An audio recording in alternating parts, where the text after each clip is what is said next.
आजचा व्हिडिओ मी घेऊन आली आहे तो म्हणजे मराठी राज्यभाषा दिवसाचा। तो आहे 27 फेब्रुवारीला आणि या वर्षीचा आपला मराठी राज्यभाषा गौरव दिवस हा जास्त उत्साहात साजरा होणार आहे, कारण आपण ज्याची इतकी वर्ष प्रतीक्षा करतोय तो अभिजात भाषेचा दर्जा याच वर्षी आपल्याला मिळालाय।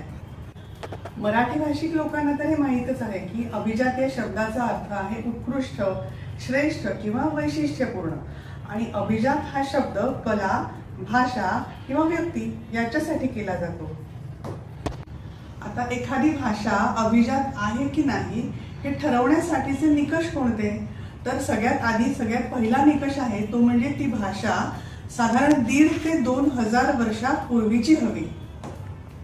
म्हणजे भाषेचा इतिहास आहे तो 1,500 ते 2,000 वर्षांपूर्वीचा असावा, आणि भाषेचं जे प्राचीन साहित्य आहे ते आजही उपलब्ध असावं लागतं ती भाषा अभिजात ठरण्यासाठी।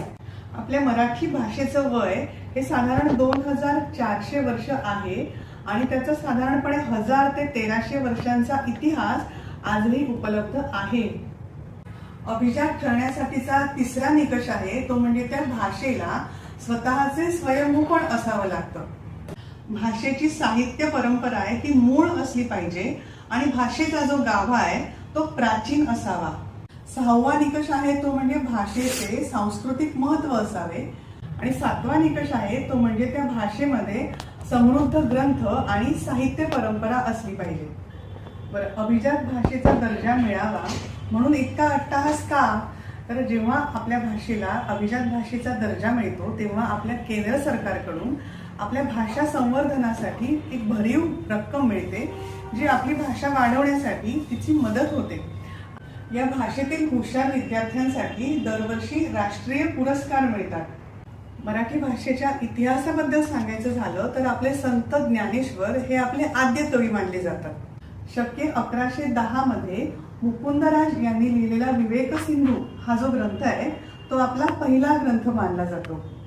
काही अभ्यासकांच्या मते लीळा चरित्र आणि काहींच्या मते ज्योतिषमाला हा आद्य ग्रंथ आहे। आता कालच्याच भाषणामध्ये डॉक्टर तारा भवाळकर आहेत, त्यांनी जसं म्हटलं की भाषा ही जैविक आहे, म्हणजे ती जिवंत आहे, ती जर बोलली गेली तरच ती जिवंत राहणार आहे। नुसती ग्रंथ आणि पुस्तकांमध्ये ती भाषा आहे म्हणून ती भाषा जिवंत राहील असं नसतं।